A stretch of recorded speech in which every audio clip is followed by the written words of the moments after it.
The paper in Colonel Takashi Nakamura's hands weighed almost nothing.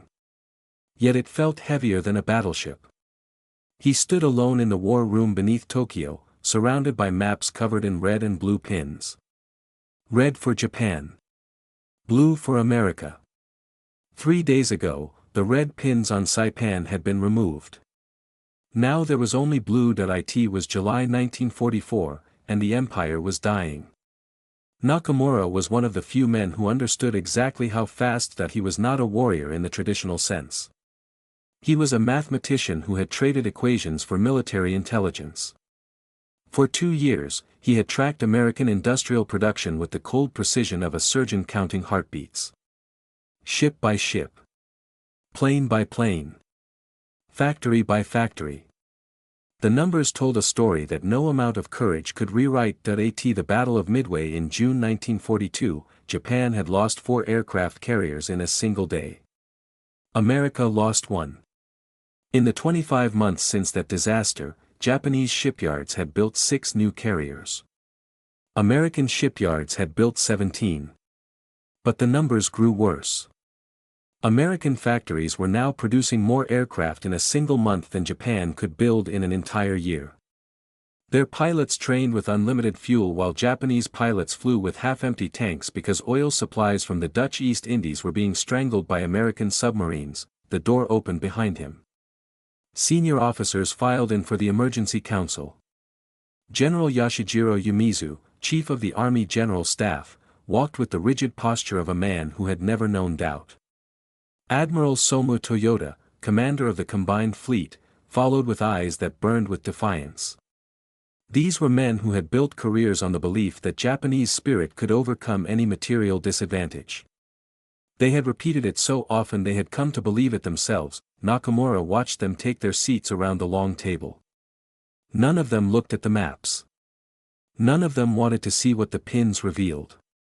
Saipan has fallen, General Umezu announced, as if stating weather conditions. We will discuss the implications. The implications. Nakamura almost laughed. Saipan was not simply another island. It was 1,500 miles from Tokyo. American B-29 bombers could now reach the Japanese homeland. Soon, fire would fall from the sky onto every major city. Admiral Toyota spoke first. The Navy will counterattack. We still possess the world's greatest battleships. The Yamato alone can, Admiral. Nakamura's voice cut through the room. Every head turned toward him. Junior officers did not interrupt admirals. Forgive me. But I must present certain figures. He walked to the front of the room and pinned his single sheet of paper to the wall. The numbers were written in columns. Simple. Clean. Devastating. American shipyards launched 27 aircraft carriers last year. We launched 2. They produced 96,000 aircraft. We produced 28,000. They trained 18,000 new pilots.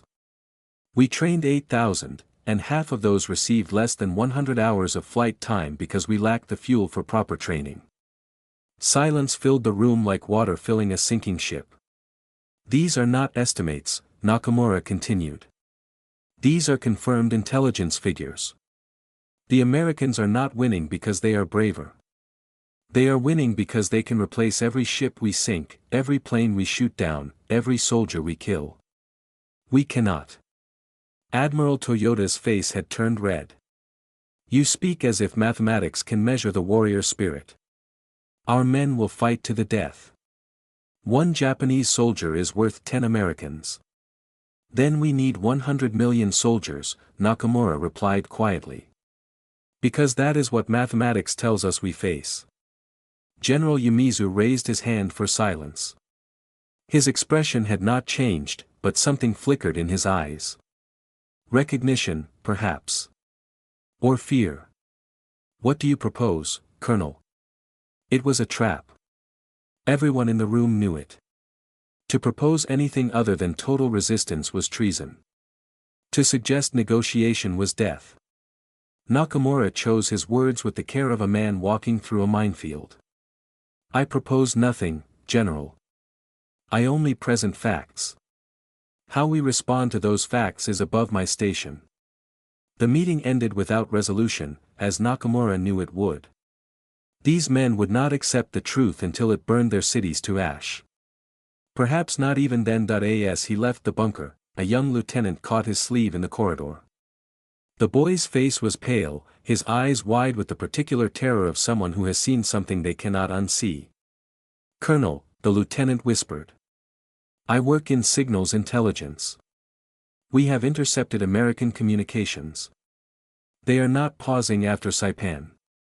They are already planning the invasion of the Philippines. Their fleet is larger than anything we have ever faced. And Colonel." The boy swallowed hard. "They are building something in a desert in America. A weapon. Our agents do not know what it is, but the Americans have gathered their greatest scientists. Whatever they are building, they believe it will end the war." Nakamura stared at the young man for a long moment. Then he turned and walked away without speaking.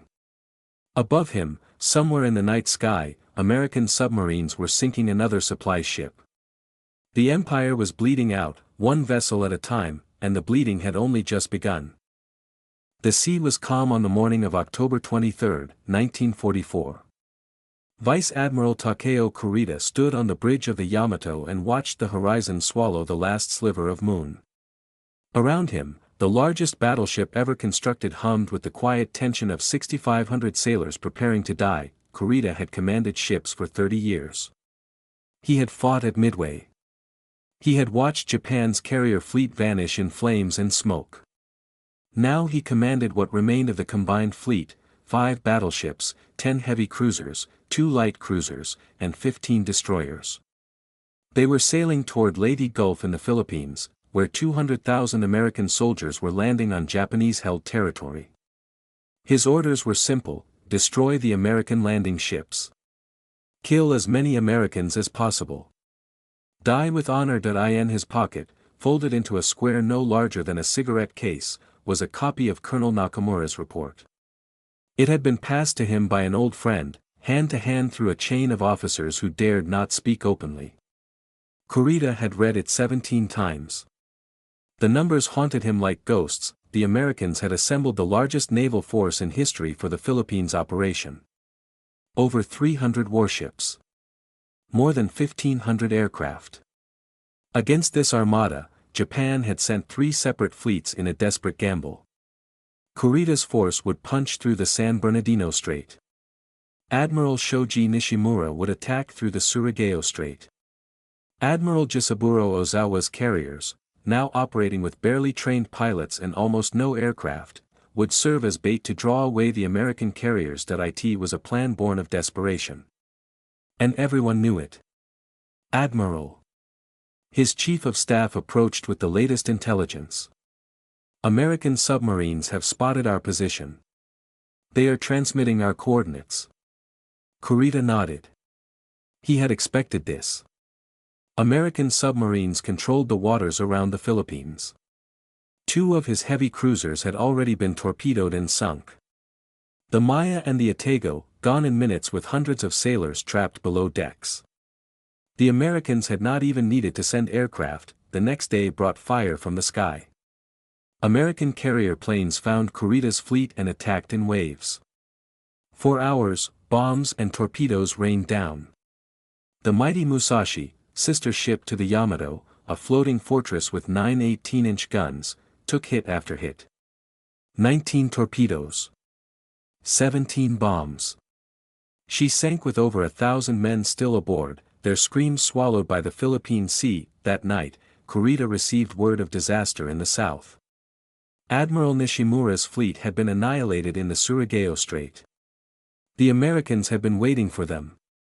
6 American battleships, 5 of them raised from the mud of Pearl Harbor and rebuilt for vengeance, had crossed the Japanese line and unleashed devastation. Nishimura died with his ship. His entire force was destroyed, yet somehow, impossibly, Kurita's battered fleet pushed through the San Bernardino Strait. On the morning of October 25, they emerged to find what every Japanese admiral had dreamed of since the war began: American escort carriers, defenseless, with nothing between them and Kurita's guns but a handful of destroyers and destroyer escorts. The American carriers carried the planes that were slaughtering Japanese soldiers on Leyte. The landing ships behind them carried the supplies that would sustain the American invasion. If Kurita destroyed them, he could change the course of the battle. Perhaps even the war, his officers were shouting, pointing at the enemy ships fleeing toward the horizon. The Yamato's guns could fire shells weighing over a ton. At this range, the American carriers were helpless. Kurita raised his binoculars and looked at the distant ships. Through the glass, he could see men running on the decks. Boys, really. Just like his own sailors. They were trying to launch aircraft, trying to buy time for the carriers to escape. 3 American destroyers and 4 destroyer escorts turned and charged directly at the Japanese fleet. It was suicide. Everyone on both sides knew it. These tiny ships, with guns that could barely scratch the Yamato's armor, were attacking to protect their carriers. They came through smoke and shellfire, launching torpedoes, firing every weapon they had: the Johnston, the Hole, the Samuel B. Roberts. Names that would become legends of American courage. They died almost to a man. But they bought time, and in that time, something shifted in Takeo Kurita's heart that he thought of Nakamura's numbers. He thought of the reports from signals intelligence.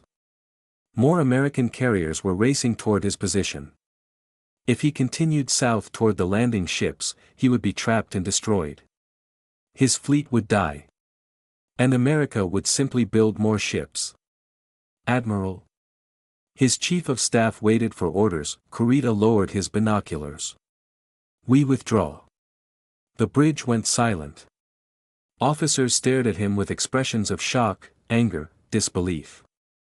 Signal all ships, Kurita said. His voice was steady. We are withdrawing north. He turned away from the window. Behind him, the American carriers escaped. The invasion of the Philippines would succeed. The path to Japan lay open. In Tokyo, Colonel Nakamura received the news of Kurita's retreat with the cold understanding of a man who had seen this moment coming for months. The greatest naval battle in history was over. Japan had lost. The sky over Tokyo turned orange at 10 minutes past midnight on March 10, 1945. Colonel Takashi Nakamura stood on the roof of a government building and watched his city die. 300 American B-29 bombers flew in low, below the clouds, dropping clusters of incendiary bombs designed to ignite the wooden buildings that made up most of Tokyo. The fire spread faster than anyone could run. Winds whipped the flames into tornadoes of heat that sucked the oxygen from the air and left tens of thousands gasping, burning, dying in the streets. Nakamura had calculated this. After Saipan fell, he had written a report predicting exactly what would happen when American bombers reached Japanese cities. The generals had dismissed him. Now his predictions were coming true in sheets of flame that painted the darkness. By morning, 16 square miles of Tokyo had been reduced to ash. Over 100,000 civilians were dead. It was the single most destructive air raid in human history, worse even than what was coming, and it was only the beginning. In the weeks that followed, American bombers struck Nagoya, Osaka, Kobe, and dozens of smaller cities. Japan's industrial capacity collapsed. Factories that had built aircraft and ships became twisted metal and rubble. Millions fled to the countryside, but there was no safety anywhere. The Americans controlled the skies completely. Lieutenant Kenji Mori had survived the Philippines campaign through what could only be called a miracle. He had been assigned to a kamikaze unit at Leyte Gulf, but his plane had developed engine trouble before he could take off. While other pilots flew to their deaths, Mori waited on the ground for a plane that never came. Now he found himself on Okinawa, the last barrier between the American fleet and the Japanese homeland. The Americans invaded on April 1, 1945, landing over 60,000 troops on the first day. Mori watched them come from his position in the hills above the beach. The fleet that carried them stretched to the horizon, more than 1,200 ships, so many that the sea itself seemed to turn gray with steel. The Battle of Okinawa would last 82 days. It would become the bloodiest engagement of the Pacific War. Mori learned things in those weeks that would stay with him until he died. He learned that flamethrowers could cook a man alive inside a cave, that the screams lasted for minutes before they stopped. He learned that artillery shells could bury you alive and that digging out meant using your hands because your shovel was gone and your friends were dead, but the worst lessons had nothing to do with Americans. Japanese commanders on Okinawa had decided that civilians were soldiers too. When the Americans advanced, officers ordered local people to hide in caves.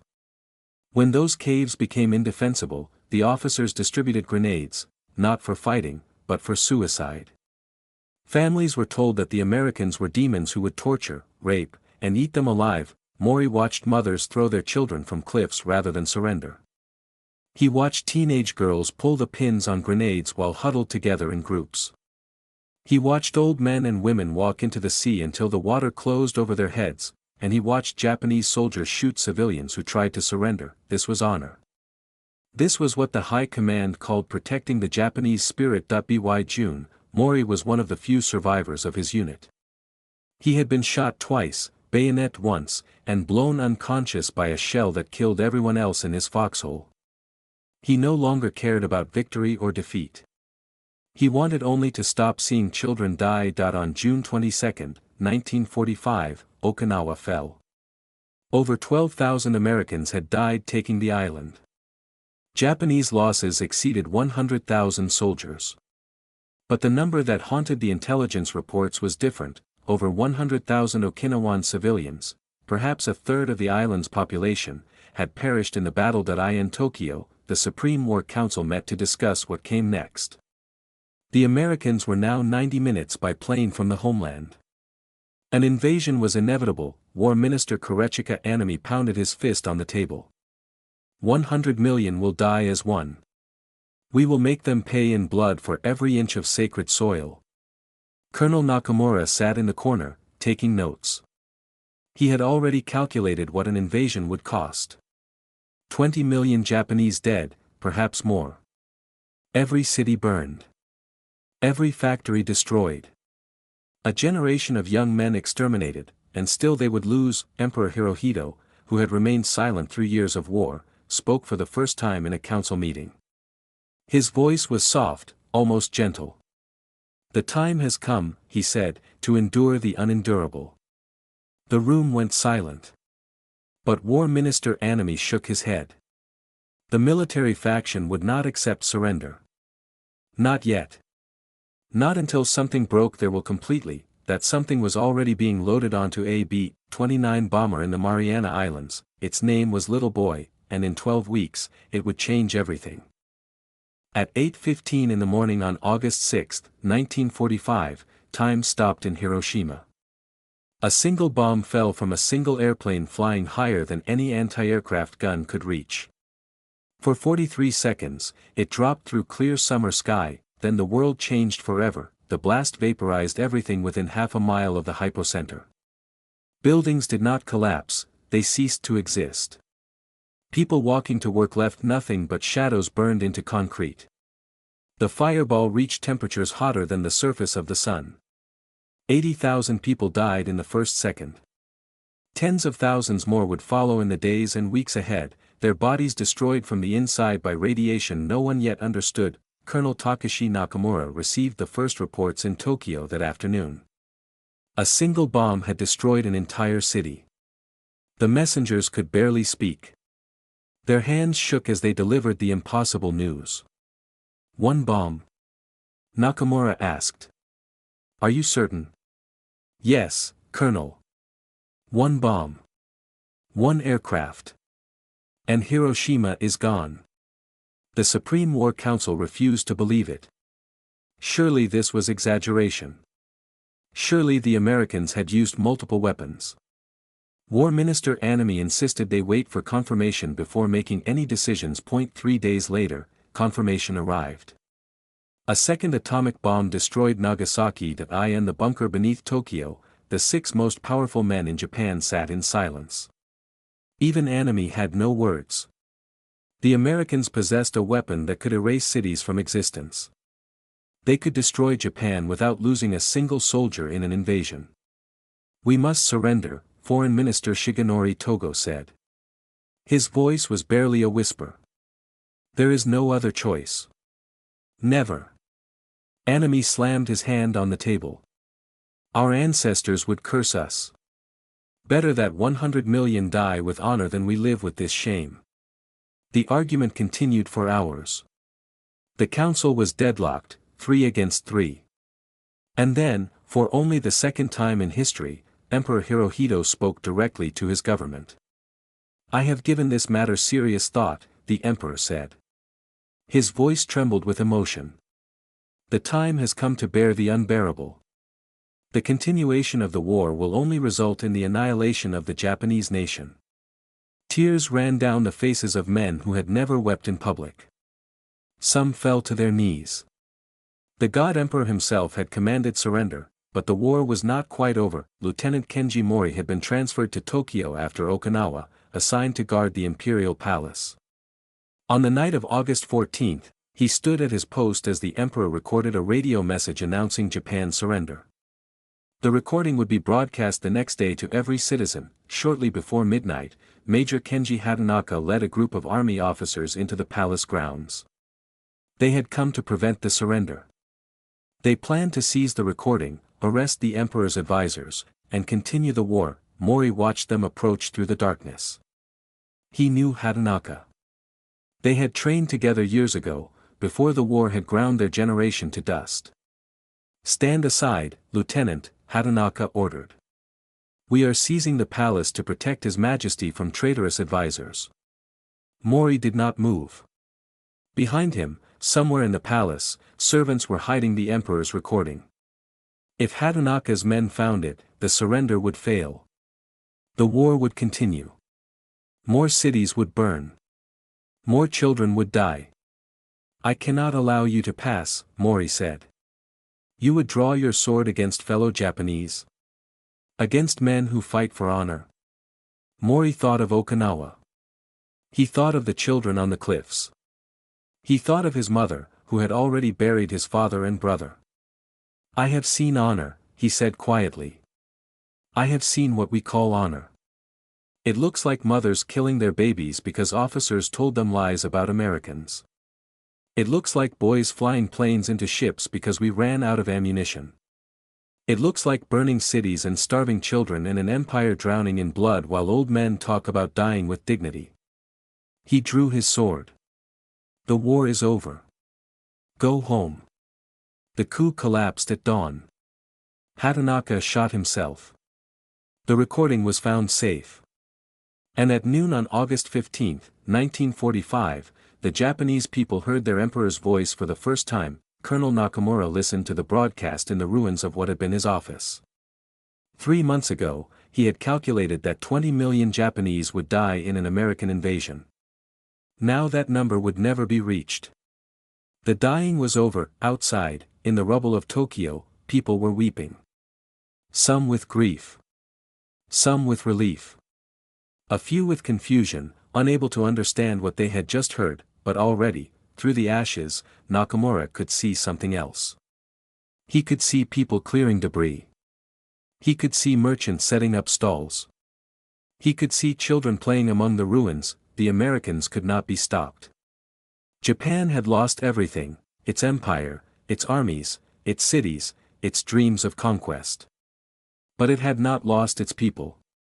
And perhaps, Nakamura thought as he watched a woman hang laundry on a line strung between 2 broken walls, that was enough. Perhaps from these ashes, something better could be built. Something that did not need battleships or bombers or young men dying in flames. The war was over, the future was beginning.